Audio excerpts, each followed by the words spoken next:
வாழ்க வளமுடன். அனைவருக்கும் சிவகரி அன்பான வணக்கம். இந்த வீடியோ எதை பற்றி பார்க்க போகிறோம், நிஃப்டி மற்றும் பேங்க் நிஃப்டி அடுத்த நகர்வுன்னு பார்ப்போம். அதுக்கு முன்னாடி சப்ஸ்கிரைப் பண்ணிங்க.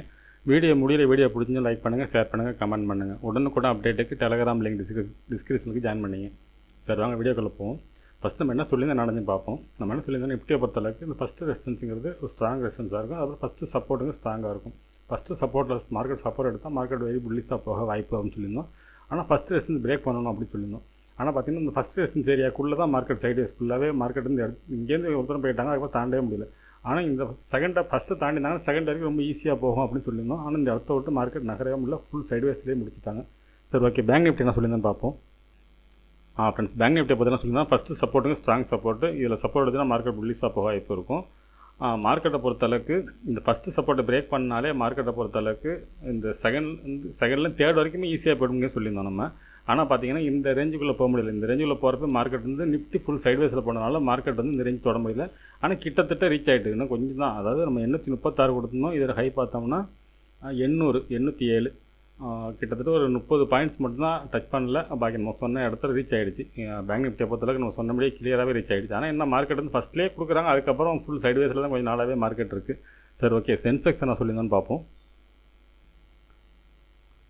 ஃப்ரெண்ட்ஸ், சென்செக்ஸ் வச்சுருக்கேன். இதை பற்றி தான் சொல்லியிருந்தாங்க. இதுவும் ஃபஸ்ட் ரெசிஸ்டன்ஸ் தாண்டிடுச்சுன்னா மார்க்கெட்டை பொறுத்தளவுக்கு செகண்டை தாண்டினா வேகமாக போக வாய்ப்புன்னு சொல்லியிருந்தோம். செகண்டை தாண்டிடுச்சுன்னா ரொம்ப ஸ்பீடாக இந்த ரேஞ்சு தோட வாய்ப்பு. ஆனால் ஃபஸ்ட்டை தாண்டினாலே செகண்டுக்கு போகிறதுக்கு வாய்ப்பு. இந்த இடத்துல ஸ்ட்ரகிள் ஆகும் அப்படின்னு சொல்லியிருந்தோம். ஆனால் பார்த்தீங்கன்னா இந்த ஃபஸ்ட்டை விட்டே மார்க்கெட் வெளில போக முடியல. இந்த ஃபஸ்ட்டு அதை சப்போர்ட்டாகவே எடுத்துக்கிட்டு ஃபஸ்ட்டு பிரேக் பண்ணாங்க, அதுக்கப்புறம் சப்போர்ட் ஏரியா வச்சுட்டு இந்த ரேஞ்சு தாண்ட முடியாமலே மார்க்கெட் முடிஞ்சிச்சு ஃபுல் சைட்வேஸில் நிஃப்டினால். சரி, ஓகே. நாளைக்கு என்ன நடக்க வாய்ப்பு நிஃப்டிலேருந்து பார்ப்போம். ஆனால் நம்ம சொல்லியிருந்த மாதிரி மார்க்கெட்டை பொறுத்தளவுக்கு இன்றைக்கி ஏற்றம் தான் சொல்லியிருந்தோம். ஆனால் கேப் அப் ஏற்றத்தை கொடுத்து அப்படியே அங்கேயே முடிச்சிட்டாங்க. சரி, ஓகே. நிஃப்டிலேருந்து பார்ப்போம் நாளைக்கு என்ன நடக்க வாய்ப்புன்னு. ஃப்ரெண்ட்ஸ், நிஃப்டி சார்ட் வச்சுருக்கேன். ஃபஸ்ட்டு அதை ரிமூவ் பண்ணிவிடுவோம். இப்போ டே கேண்டில் பார்ப்போம். ஃப்ரெண்ட்ஸ், டே கேண்டில் வச்சுருக்கேன். இப்போ டே கேண்டில் பொறுத்தளவுக்கு பார்த்தோம்னா புல்லிஷ் கேண்டில் தான் முடிச்சிட்டாங்க. பார்த்தீங்கன்னா ஒரு ஹேங்கிங் சைடில் முடிச்சிட்டாங்க. இந்த ஹையை பிரேக் பண்ண பட்சத்தில் மார்க்கெட்டை பொறுத்தளவுக்கு இந்த கேண்டலோட ஹை வரைக்கும் போகிறதுக்கான வாய்ப்பு இருக்கும். இதுக்கு முன்னாடி மேஜரில் ஒரு ட்ரெண்ட் லைன் இருக்குது, அதை என்னென்னு பார்த்துருவோம். இந்த ட்ரெண்ட் லைன் படி பார்த்தோம்னா நாளைக்கு இந்த கேண்டில் போட்டாங்க இந்த ரேஞ்ச் வரைக்கும், அதாவது 23,043. அதே தான் நம்ம பல வருஷம் சொல்லிகிட்டு இருக்கோம்.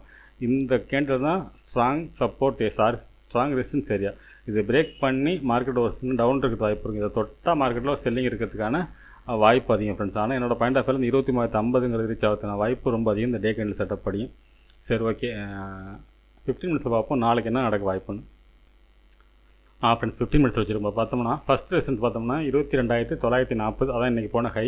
அதுக்கடுத்து 23,000 அப்படிங்கிறது செகண்ட் ரெசிஸ்டன்ஸ். அதுக்கடுத்து 23,133. சப்போர்ட்னு எடுத்துட்டோம்னா 22,840 அப்படிங்கிறது ஃபஸ்ட்டு சப்போர்ட்டாக இருக்கும். அதுக்கடுத்து 22,780, அதுக்கடுத்து 22,697. சரி, ஓகே. இது என்ன மாதிரி மூவ்மெண்ட்ஸ் வாய்ப்புன்னு பார்த்தோம்னா இந்த 23,000 அப்படிங்கிறது வந்து ஒரு ஸ்ட்ராங் ரெசிஸ்டன்ஸ் ஏரியா. இந்த இடம் தொட்டால் மார்க்கெட்டில் ஒரு செல்லிங் வரதுக்கு வாய்ப்பு இருக்குது. ஒருவேளை மார்க்கெட் ஒரு கேப்பை கொடுத்து மார்க்கெட் போனால் போக வாய்ப்பு. அப்படி இல்லாத பட்சத்தில் ஃப்ளாட் ஓப்பனிங் இருந்தால் மார்க்கெட்டை பொறுத்து 23,000 தொட்டால் மார்க்கெட் இறங்கிறதுக்கான வாய்ப்பு அதிகம் ஃப்ரெண்ட்ஸ். அதை போல் ஸ்ட்ராங் சப்போர்ட்னு பார்த்தோம்னா இந்த 22,780 அப்படிங்கிற ஸ்ட்ராங் சப்போர்ட்டாக இருக்கும். இதுலேருந்து அப்சைடு திரும்புறதுக்கான வாய்ப்பு அதிகம். நாளை மார்க்கெட்டை பொறுத்தளவுக்கு கொஞ்சம் ரிஸ்க்கான மார்க்கெட்டு தான். ஏன்னா இந்த 23,000 செல்லிங் ஒரு சின்ன கேப்பை கொடுத்தாலும் மார்க்கெட்டை பொறுத்தளவுக்கு இந்த ஃபஸ்ட்டு 5 மினிட்ஸ் பிரேக் பண்ண முடியாமல் மார்க்கெட் இறங்கிறதுக்கான வாய்ப்பும் உண்டு. ஏன்னா இந்த ட்ரெண்ட் லைன் செட்டப் படி இந்த இடம் தான் வரும். அப்படி பார்க்கும்போது இந்த செல்லிங் வரதுக்கான வாய்ப்பு அதிகம் ஃப்ரெண்ட்ஸ். இந்த இடத்துலேருந்து 23,000 தாண்டிடுச்சுன்னா பிரச்சனை இல்லை. ஓப்பன் வந்து 23,050க்கு மேலே இருக்கும் பட்சத்தில் மார்க்கெட்டை பொறுத்தவரைக்கும் 23,130 வரைக்கும் போக வாய்ப்பு இருக்கும். அப்படி இல்லாத பட்சத்தில் மார்க்கெட்டை பொறுத்தளவுக்கு ஒன்று இந்த ஃபஸ்ட்டு சப்போர்ட்டுக்கும் இந்த 23,000க்கு இடையில கூட அப்படி இருந்து அடுத்த ஸ்பின்னிங் டாப் போட்டு அந்த ட்ரெண்ட் லைன் பிரேக் பண்ணுறதுக்கான வாய்ப்பு அதிகம் ஃப்ரெண்ட்ஸ். என்னோடய பாயிண்ட் ஆஃப் வியூவில் மார்க்கெட்டை பொறுத்தவரைக்கும் 23,000 அப்படிங்கிறது கொஞ்சம் கடுசான ஏரியா. இதை பிரேக் பண்ணணும். சரி, ஓகே. பேங்க் நிஃப்டி பார்ப்போம். ஃப்ரெண்ட்ஸ், பேங்க் நிஃப்டி சார்ட் வச்சுருக்கேன். ஃபஸ்ட்டு அதை ரிமூவ் பண்ணிவிடுவோம். இப்போ டே கேண்டில் பார்ப்போம். ஃப்ரெண்ட்ஸ், பார்த்தீங்கன்னா டே கேண்டில் வச்சுருக்கேன். இந்த டே கேண்டில் பார்த்தீங்கன்னா வெரி புல்லிஷ் கேண்டில் தான் முடிச்சிட்டாங்க. நிஃப்டி கூட கொஞ்சம் வீக்காக இருக்க மாதிரி இருக்குது. பேங்க் நிஃப்டி பொறுத்தளவுக்கு அந்த வெரி ஸ்ட்ராங்காக தான் மார்க்கெட் முடிச்சிட்டாங்க. இது வந்து நம்ம மேஜராக நம்ம ட்ரெண்ட் லைன் சொல்லியிருந்தோம். அதுக்கு மேலே தான் மார்க்கெட் மேலே போயிட்டுருக்கு. இப்போ இந்த ரேஞ்ச் வரைக்கும், அதாவது 50,500 அப்படிங்கிற வரைக்கும் மார்க்கெட் போகிறதுக்கான வாய்ப்பு அதிகம். பேங்க் நிஃப்டியை பொறுத்தளவுக்கு இதுதான் ரெசிஸ்டன்ஸ் ஏரியாவாக இருக்கும். நிஃப்டியை பொறுத்தளவுக்கு நம்ம என்ன சொல்லியிருக்கோம்னா 23,040, அந்த ரேஞ்ச் சொல்லியிருக்கோம். இதை பொறுத்தளவுக்கு 50,060 அப்படிங்கிறது ஸ்ட்ராங் ரெசிஸ்டன்ஸ் ஏரியா இருக்குது. இந்த இடம் தொட்டால் டபுள் டாப் இறங்கிறதுக்கான வாய்ப்பு அதிகம் ஃப்ரெண்ட்ஸ். இந்த இடம் தொட்டால் அது வரைக்கும் மார்க்கெட்டை பொறுத்து நாளைய மார்க்கெட்டை பொறுத்தளவுக்கு இந்த புல்லிஷ் போகிறதுக்கு வாய்ப்பு நிஃப்டி பேங்க் நிஃப்டியில் இருக்குது. நிஃப்டியில் அந்தளவுக்கு ரேஞ்ச் இல்லை. அதனால் ரெண்டையும் கம்பேர் பண்ணுறப்ப நாளைக்கு அது எக்ஸ்பைரி இருக்கனால சைட்வேஸில் முடியறதுக்கான வாய்ப்பும் கொஞ்சம் அதிகம் தான் ஃப்ரெண்ட்ஸ். சரி ஓகே, 15 மினிட்ஸில் பார்ப்போம் என்ன நடக்க வாய்ப்புன்னு. ஃப்ரெண்ட்ஸ் 15 மினிட்ஸில் வச்சுருக்கோம். பார்த்தோம்னா ஃபஸ்ட் ரெசன்ஸ் பார்த்தோம்னா 49,807 இன்றைக்கி போன ஹை. அதுக்கடுத்து பார்த்திங்கன்னா 50,150, அதுக்கடுத்து 50,641 அப்படிங்கிறது தேர்ட் ரெசன்ஸ். சரி ஓகே, சப்போர்ட் எடுத்துட்டோம்னா 49,607 அப்படிங்கிறது ஃபஸ்ட்டு சப்போர்ட்டாக இருக்கும். செகண்ட் சப்போர்ட்டுங்கிறது 49,324ங்கிறது இன்னையோட டேயோட லோ. சரி ஓகே, அடுத்த சப்போர்ட் தேர்டு பார்த்தோம்னா 49,121. சரி ஓகே, இது என்ன மாதிரி இருக்குது வாய்ப்புன்னு பார்த்தோம்னா மார்க்கெட்டை பொறுத்தளவுக்கு இந்த ஃபஸ்ட்டு ரெசன்ஸ் பிரேக் பண்ண பட்சத்தில் மார்க்கெட்டை அந்த செகண்ட் ரெசன்ஸுக்கு ரொம்ப ஈஸியாக போயிடும். இதை தாண்டறதுக்கு கொஞ்சம் சிரமப்படியான அங்கே நிஃப்டி அதுக்குள்ள சப்போர்ட் எடுக்கும். அந்த மாதிரி செட்டப்பில் இருக்கிறனால இந்த இடங்கிறது கொஞ்சம் ஸ்ட்ராங் ரெசிஸ்டன்ஸாக இருக்க வாய்ப்பு இருக்கும். இது பிரேக் பண்ண பட்சத்தில் இங்கே 500 பாயிண்ட் ட்ராவல் இருக்கும். இதை தாண்டுச்சுன்னா சரி ஓகே, சப்போர்ட்னு எடுத்துட்டோம்னா இந்த ஃபஸ்ட்டு சப்போர்ட் பிரேக் பண்ணாத வரைக்கும் மார்க்கெட்லேருந்து வெரி புல்லிஷ்னு எடுத்துக்கலாம். ஃபஸ்ட்டு சப்போர்ட் பிரேக் பண்ணி டேவோட லோ வரைக்கும் வரலாம். இந்த டே லோ பிரேக் பண்ணிச்சுன்னா மார்க்கெட்டில் திருப்பி செல்லிங் ப்ரெஷர் வரதுக்கான வாய்ப்பு அதிகம் ஃப்ரெண்ட்ஸ். ஆனால் என்னோடய பாயிண்ட் ஆஃப் வியூவில் மார்க்கெட்டை பொறுத்தளவுக்கு நிஃப்டி பேங்க் நிஃப்டி ஸ்ட்ராங்காக தான் இருக்குது. இது அப்சைட் ட்ராவல் பண்ணுறதுக்கான வாய்ப்பு தான் அதிகம். இந்த ரேஞ்ச் வரைக்கும் 50,150ங்கிறது வந்து ஏன்னா 50,000ங்கிறது ரவுண்ட் ஃபிகர். இதுலேயும் இது செல்லிங் வர வாய்ப்பு இருக்குது. நிஃப்டியில் வந்து ட்ரெண்ட் லைன் செட்டப் இருக்குது, அது 23,000. அதனால் அங்கேருந்து செல்லிங் வர வாய்ப்பு இருக்குது. அப்படி பார்க்கும் பட்சத்தில் மார்க்கெட்டில் ஃபஸ்ட் ஹாஃப் வந்து ஒரு புல்லிஷ் இருக்க வாய்ப்பு, அடுத்தது இறங்க வாய்ப்பு இருக்குது. இல்லை ஃபஸ்ட் ஹாஃபில் செல்லிங் கொடுத்தாங்கன்னா இது பிரேக் பண்ணுறதுக்கான வாய்ப்பு அதிகம் ஃப்ரெண்ட்ஸ். சரி ஓகே, சென்செக்ஸ் பார்ப்போம். ஃப்ரெண்ட்ஸ் சென்செக்ஸ் சார்ட் வச்சுருக்கேன். ஃபஸ்ட் அது ரிமூவ் பண்ணிவிடுவோம்.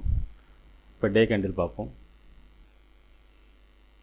ஃப்ரெண்ட்ஸ் டே கேண்டில் வச்சுருக்கேன். இந்த டே கேண்டில் பார்த்தீங்கன்னா ஹேங்கிங் மேன் தான். இதுவும் வீக்கான ஒரு செட்டப் தான் முடிஞ்சிருக்கு. இருந்தாலும் இந்த ஹையை பிரேக் பண்ண பட்சத்தில் மார்க்கெட்டை பொறுத்தளவுக்கு இது மேஜர் ட்ரெண்ட் லைன்.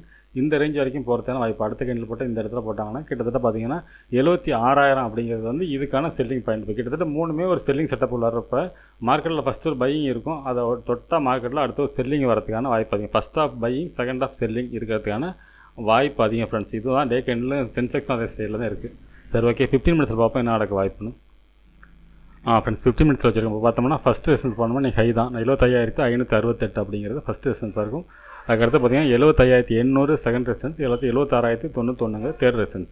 சரி ஓகே, சப்போர்ட்னு எடுத்துட்டோம்னா 75,290 அப்படிங்கிறது ஃபஸ்ட்டு சப்போர்ட்டாக இருக்கும். செகண்ட் சப்போர்ட் பார்த்தோம்னா 75,097, அதுக்கடுத்து பார்த்தீங்கன்னா 74,796. சரி ஓகே, இது என்ன மாதிரி மூவ்மெண்ட்ஸ் வாய்ப்புன்னு பார்த்தோம்னா அந்த ஃபஸ்ட் ரெசன்ஸ் பிரேக் பண்ண பட்சத்தில் இந்த 75,800 வரைக்கும் போகிறதுக்கான வாய்ப்பு கொஞ்சம் அதிகம். ஆனால் நிஃப்டி அந்த ரேஞ்சுக்கு தான் மூவ் ஆகும். அதுதான் இது இந்த மூவ் ஆகிறதான வாய்ப்பு அதிகம். இந்த 800லேருந்து செல்லிங் வர வாய்ப்பு இருக்கும். அப்படி இல்லைனா 76,000லேருந்து செல்லிங் வர வாய்ப்பு. இது இந்த ரவுண்ட் ஃபிகரில் தான் செட் ஆகுது. மூணுமே இந்த ரவுண்ட் ஃபிகரில் வரப்போ இந்த ரேஞ்சுக்குள்ளே போகிறப்ப மார்க்கெட்டில் ஒரு செல்லிங் வர வாய்ப்பு. அதனால் இந்த இடமா வர்றப்போ மார்க்கெட்டை பொறுத்தளவு பையிங் இருக்கிறப்ப கொஞ்சம் கவனமாக இருக்கணும். அது மாதிரி செட்டப்பில் தான் ஃப்ரெண்ட்ஸ் இருக்குது.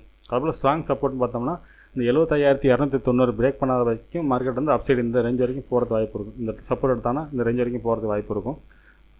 இதே பிரேக் அதாவது இந்த ரேஞ்சில் இது தாண்டி போகிறது வாய்ப்பு உண்டு. இந்த இடம் தொடரப்பெல்லாம் மூணுலேயுமே இந்த செல்லிங் பாயிண்ட் இருக்கிறதுனால எது ஃபஸ்ட்டு தொடுதோ அங்கேருந்து இது செல்லிங் வரும். அதனால் இந்த ரேஞ்சுக்குள்ளே வர்றப்போ கொஞ்சம் கவனமாக இருக்கணும். அதுபோல் ஸ்ட்ராங் சப்போர்ட்னு பார்த்தோம்னா 75,097ங்கிறது தான் ஸ்ட்ராங் சப்போர்ட். இந்த இடத்துல சப்போர்ட் எடுத்தாலும் மார்க்கெட் அப்சைடு போக வாய்ப்பு இருக்கும். ஆனால் என்னோட point of view market upside போக வாய்ப்பு இருக்குது. ஆனால் ஃபஸ்ட் ஹாஃப் வந்து போய் தொட்டுச்சுன்னா மூணுமே ஒரே தொடரப்போ ஒரு செல்லிங் இருக்கிறதுக்கான வாய்ப்பு அதிகம் ஃப்ரெண்ட்ஸ். சரி ஓகே, ஆனால் இன்றைக்கி மார்க்கெட்டை பொறுத்தளவுக்கு இந்த மூணு இந்தமாரி வித்தியாசமாக இருக்க பட்சத்தில் நாளைக்கு ஒரு சைடுவேஸ் இருக்கிறதுக்கும் வாய்ப்பு இருக்க மாதிரி தான் ஃப்ரெண்ட்ஸ் தெரியுது. ஏன்னா நாளைக்கு ஒரு புல்லிஸ் இருக்க செட்டப் தெரியல. ஆனால் மார்க்கெட் செட்டப் பொறுத்தளவுக்கு டே கேண்ட் செட்டப் புல்லிஸ் செட்டப் இருந்தாலும் மேலே பெருசாக போகிறது வாய்ப்பு இல்லாத செட்டப் இருக்கனால ஒரு ரேஞ்சுக்குள்ளே போய் மறுபடியும் ஒரு ஸ்பின்னிங் டாப் கேண்டில் போகிறதுக்கான வாய்ப்பு அதிகம் ஃப்ரெண்ட்ஸ். சரி ஓகே, அடுத்த வீடியோ சந்திப்போம். நன்றி, வணக்கம்.